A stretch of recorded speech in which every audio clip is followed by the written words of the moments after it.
Hi, so this is a tank build for Vet Sunspire, and I know I'm on my Nightblade tank right now because I usually main tank with her. I don't have a content video from my DK tank at the moment, so I do have one of my pieces of gear on my Nightblade tank, so just wanted to show you what I usually use for that for main tanking. So I always keep Alkosh on. I'll go over what I have on my DK tank in a minute, but one of the most important things that I really like in there is Stonekeeper. There's many different ones you can use. I just find this is more beneficial for the play style, and also if you're not getting a huge amount of synergies from the healers as they're learning the trial as well. So this just happens to be reinforced because I haven't changed it to infused yet. I do put tri-stats on my large pieces, which is the head, chest, and legs. Stonekeeper, the reason why I like it is it adds both of the max, or all three of the max stats. I do like a little bit more health than VSS. Necessary, but usually like to sit around 40k for that. And what's nice about this is it's a block heavy trial, so when you block, then you can get stacks of charges, and that'll restore either your stam or your magicka and heal you every 14 seconds. So I really like having this for resources because you are blocking a lot. I also generally wear Yolnagrin as my main tank setup. Usually have the off tank in Alkosh and Eben, and the healers in IA Torix and Olo and Jorvolds. You can switch out Jorvolds for whatever you find most comfortable for the rest of your team. If you're Stam only team, they can throw on Herseens. If you're mag only, you can throw on Worm. Or if you feel like you need extra heals, you can try going Twilight, or if you want to have fun, you can roll around with Martial Knowledge. There's just a bunch of different ways you can set up, but I do happen to like the original setup that I did mention. I do like shield play and mag recoveries on my rings, or my jewelry, and robust is usually what I go for Nightblade, just because they like to have high stats on that one. So I'll go over and swap over to my DK, and I will let you know about that setup. Okay, so this is Trogdor, my Dragonknight tank, and this is set up for Sunspire. Go over gear real quick. So I have Alkosh on him with Absorb Stam. I have a shield with Infused. You can put a tri-stat there if you'd like. Lightning Staff. If you really want to, you can switch to an Ice Staff. I just like it for the off balance. You'll just want to make sure that it's an Infused Crusher to help cover any downtime from the Torix healer in here. So the Ice Staff, just make sure you don't have that point into making it so you taunt with the Ice Staff or block with Magicka, because you have a lot of Magicka cost abilities on Dragonknight. It's really not that good of an idea to block with your mag if you get stuck on that back bar. You should be able to block just fine with the Lightning Staff too. So I usually put that on. You can wear Lord Warden, it's nice for the extra resistances. Thorvikin can be nice for the minor maim and minor defile, but you can use do maim with your your abilities, Heroic Slash, so you don't need to do that. Icosa's another one that people use for the maim. You can always throw on Blood Spawn if you want for stam recovery and to generate your ultimate, so it's whatever you like. I also, I prefer Stonekeeper. That's just personally what I like to use, but any of those options will work for you. You can use regular Yolnagrin. I just happen to have the perfected one, and I like to keep my big pieces infused. in my little sturdy. You can play around with your stats, put tri-stats on all of them, or you can up any of the individual stats that you need to. I usually only put tri-stat glyphs on the big pieces. And then I like to keep one shield play on here for the block cost reduction, and then mag recovery.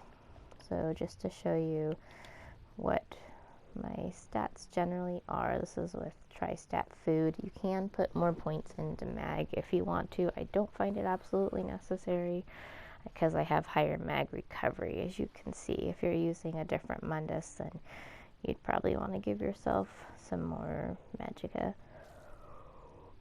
Those are my resistances unbuffed, 25.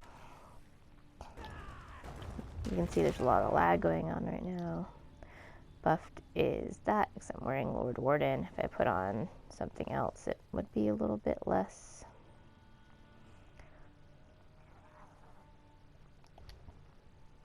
Okay, so to show you my skills, you want to keep Igneous up, because it is an Earth and Heart ability, and when you cast it, then the ultimate's nice when you do that, but when you cast it, your group gains minor brutality. A lot of people don't realize that, so you need to keep that up with the DK tank. One of the reasons why you have a DK in the group is for that buff. And then when you cast this ability, you also restore some stamina. So if you're running out of stamina, you can just spam it a couple times. It takes a lot of mag, but it'll give you your stamina back when you need to block some of those heavy things. I like to keep my Pierce armor on here. You can do the other more for more resistances, but you do not have the other more benefits. Heroic Slash, you get minor heroism and a minor maim. I used to use this before breath instead of those monster sets. Green Dragon Blood, I like to keep this on my front bar in this setup so that I can pop it during breath if I need to. You don't want to block the dragon's breath on your staff bar if you can help it. And then I keep on Resolve and Major Ward. You can also use Balance. I don't particularly care for it. I know I'm more in the minority with that, but I like this ability better. Then I have Magma Shell. You can use that in case you're marked and or you really need resources back because it's lower cost than Warhorn. Otherwise you want to keep Warhorn up. So just make sure that you only bar swap on the dragons when they're not doing breath and not doing a heavy attack, or you'll get one shot. You want to keep up your Engulfing Flames if you have Magicka in the group. If you don't worry about it. I've liked using this lately. It's not absolutely necessary, but it's nice to have the minor protection and minor endurance. Blockade you'll want to keep down to proc your Crusher enchant and also to help with off balance. You'll want to keep your range taunt on, and you'll want to keep your chains on in here to chain in any of the Atros when you need to, and some of the little enemies.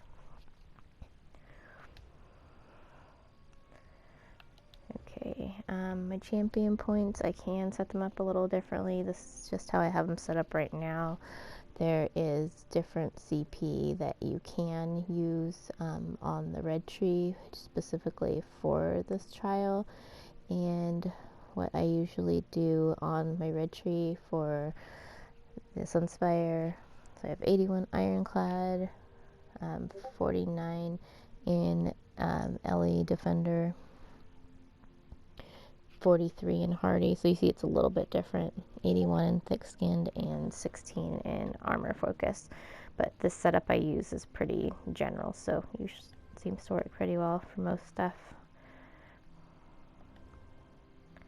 This is just what I have my CP in now. I'm sure I could optimize it a little bit better for the trial. If you want to, it's suggested that you do 56 in Warlord. Okay, in this trial, 56 in the Warlord to break free, 22 in Sprinter, 64 in the Arcanist, just whatever your preference is, and 56 in Tumble, in 72 in Shadow Ward, so you can do that optimal setup for for Sunspire if you want to. And then this is just my general blue CP. I don't find that it makes too much of a difference. It's just on your preference. So that's pretty much the setup that I have going for my DK tank. I'll go over mechanics in a different clip if I can't find one from using my DK and Sunspire in case I deleted it from my PlayStation, and I'll just go over one from my Nightblade. Thanks. Hi, so this is my Nightblade tank for the VSS trial. Just showing you right now what I usually wear on her. And this can still be used on your Dragonknight tank, so this will work for either class for main tanking.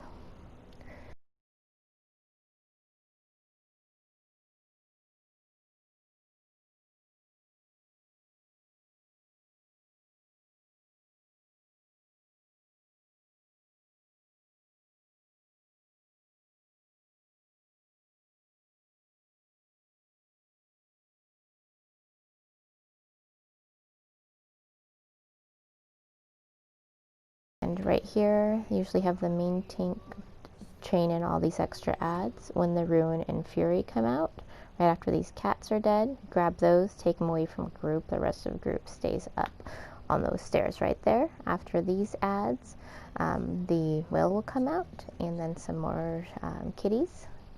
The off tank usually takes the 4-legged. The main tank takes the 2-legged. There was also a fate in that interim ad pull. So I'm going over to this side first, the left side. It's best if they wait for the tank. Anyone waits for the tanks to start these ad pulls, or else they can die from those. Okay, so this room you have to be careful. In the middle are holes. You can tank all the ads right here. You can also take them to the center. It funnels them in nicely. There's many different spots you can do it. So pick wherever works best for you. Make sure that the main tank you're on all the spawns. So you'll see there were 2 of those heavy attack ads right there. Because you don't want them running through the group running amok. The itty bitty ones, you don't have to worry about those. You can just chain them in. You don't have to taunt those. Okay, so this next ad pull right here, just make sure to grab all of those. There's the Fury and whatnot right here. So anything 2-leg is your responsibility as a main tank generally. This is kind of like a double ad pull right here. So these will all die, and then another set will spawn right after that. You can see grabbing them right here. Just going through these ad pulls quickly, or else this would be a really long video. Everyone needs to block the jumps from the big cats. Okay, so this is the fire boss right here. You have 2 stacks of the healers and the DPS. I like to put the tank healer on the left, usually an IA Torix, and the group healer on the right, and Olo, and whatever else you decide to do. So you'll have to kite those AoEs, the fire ones. You don't want to stand in them, so just walk back and forth. If you get too close, you get knocked back. You get too far, you get pyroclasm, and you get one shot. You get too far to the left, and the wing slaps you off the map. Off tanks in the back holding the ads. You can either turn and burn the fire atros, or wait and do it if you have enough burn at the phase. It's up to you. Whatever strat works, you can change it mid-run if it's not working for you. So you can see you want to keep up your resistances here for your buff, and you want to mostly block. Once you get the timing down, you can drop it and only block for the heavy attacks and other things. Then you can help the off-tank chain in those last fire atros. Don't touch the iron atros unless they go down. Get in because the dragon's about to drop, and you start again. So I like to start on the left, then move to the right. And as you can see, those fire AoEs are going off on the right. If the dot touches the other stack, the next time that comes up, it will kill that stack. If you happen to accidentally touch the dot to the other stack, next time a fire dot comes out, just have that person, whoever gets it, step out of group. So right before that breath, you like to do the heroic slash. Make sure you're swapping to your back bar. I usually like to do it right after heavy attack because I know one's not coming. The heavy is what generates those fire AoEs. So after that, I can see at bar swap, apply blockade, my other dots on the back bar. You want to keep up Warhorn. If you feel like you're about to die in a fire breath, you can dodge roll the last tick. There's like 3 ticks of it. And otherwise use your Warhorn. Make sure someone has a Warhorn going out right about now. And then ultis are dropped on those and everyone dodge rolls in so they don't get smashed. Back to going back and forth. Just make sure you don't drop block in the fire breath and you take all the fire breaths on your front bar. You can see it coming, it winds up. I know this is double speed. It'll seem a lot more manageable when it's at half the speed. Make sure that the tank healer is keeping the illustrious and the ritual. It would be best if it's a Templar, just so they can cleanse. There's a little bit of a dot with this. Make sure they're keeping that on the tank. Only one, the group healer really needs to focus the group. Make sure that they're keeping the orbs up for you. And keeping up their regen, which is mutagen, and combat prayer and all that good stuff. The main tank takes a lot of damage in here. The off tank went down, so I grabbed all the adds. You have to dodge roll those heavies from the Iron Atros when they're enraged. And it looks like the Flame Atro died too late, so they're going to have to do a modified stack. So if that ever happens, usually put the ranged in front and the melee in front and ranged in back. This group happened to be primarily mag. So you need to keep the groups split up 50-50.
I usually have the warden do it. Okay, so excuse me, that one is done. Time to move along to the next ad pulls. You may be seeing these in opposite. It's up to you which ones you grab first. Just make sure you stack the other 2-leggers on the Fate. Take the 4-leggers away so they're not jumping on everybody, just slightly away. When the Fate's done, then you'll drag your 2-leggers over to the 4-leggers. Make sure you're telling people when the will jumps. He kind of looks like he's doing a Superman move and then he jumps. So you just call out jump and then people know to block. Or they can notice when the AoE is forming on them too.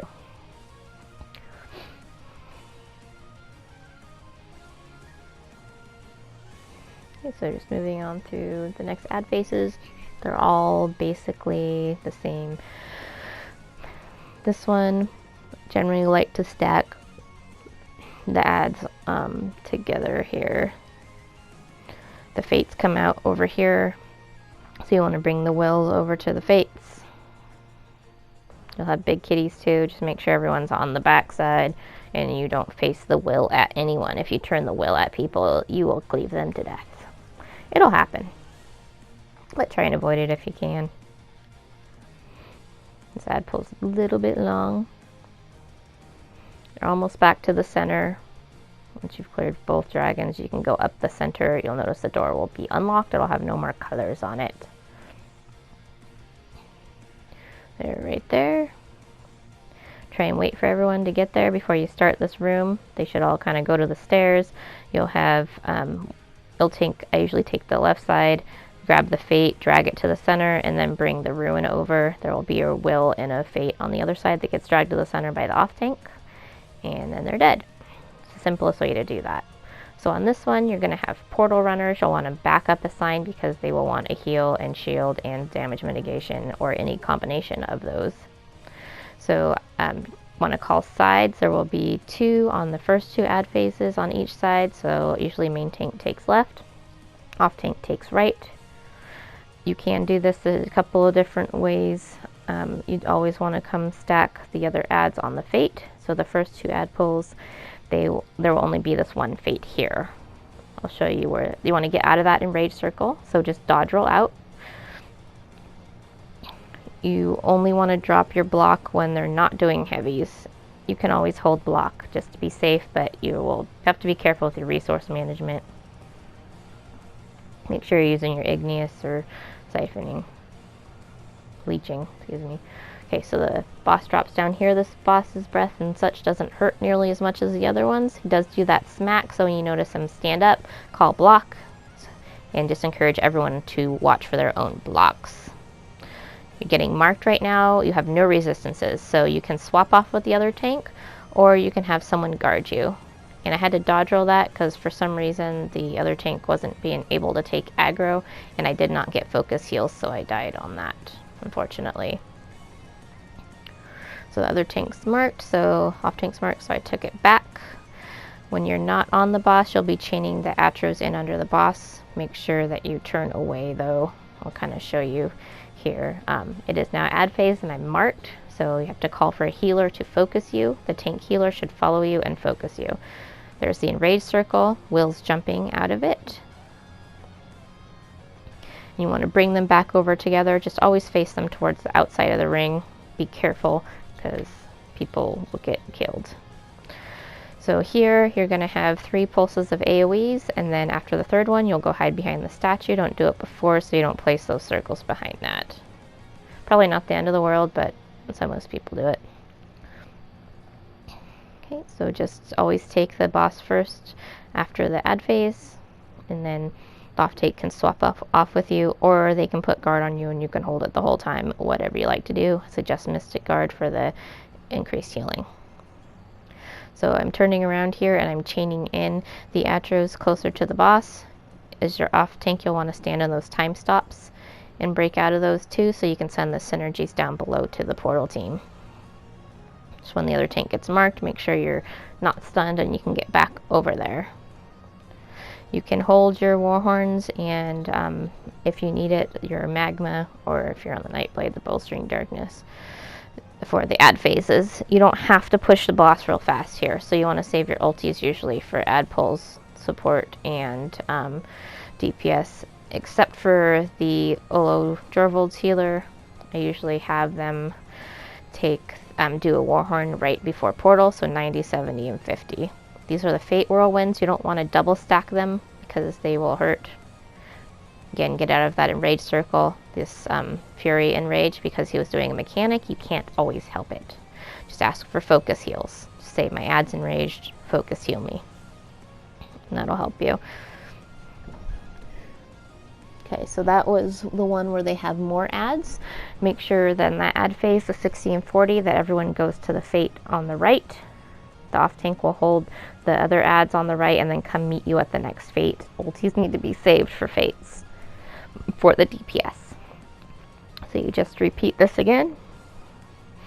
Everything the same as you were doing before. There's a block. You can tell when he raises up there's about to be a block. If you don't burn the boss fast enough, you will get Soul Tear, and that you just need to stop attacking the boss and have the healers really heal up.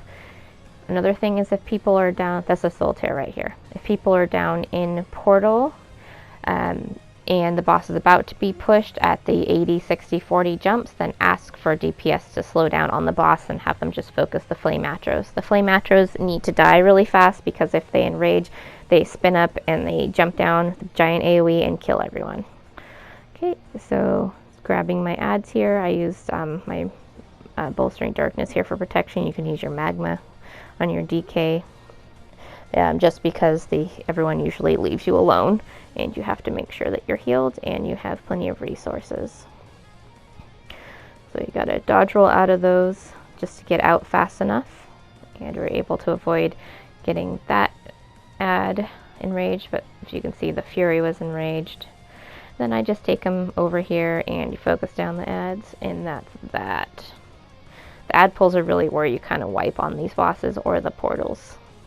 I have different videos that go over the portal mechanics. Okay, so on this, you're going to be getting into execute soon. There are going to be meteors. So that's right now indicates execute. When the meteors go around, you can see on the right, you need to take it to the edge of the room. When you get to the edge, block. And then after it hits, then dodge roll back in. It's the safest way to do it. Don't take it by the tank. There's another knockback. You do sometimes get it as a tank, just take it to the back and come back. You're not going to be hit with pyroclasm or anything like you would on the fire boss. So you just continue with this, hit your Warhorn to keep things up.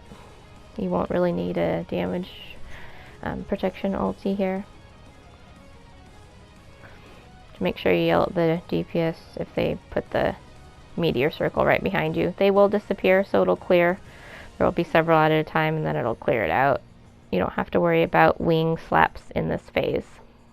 You do at the other phases.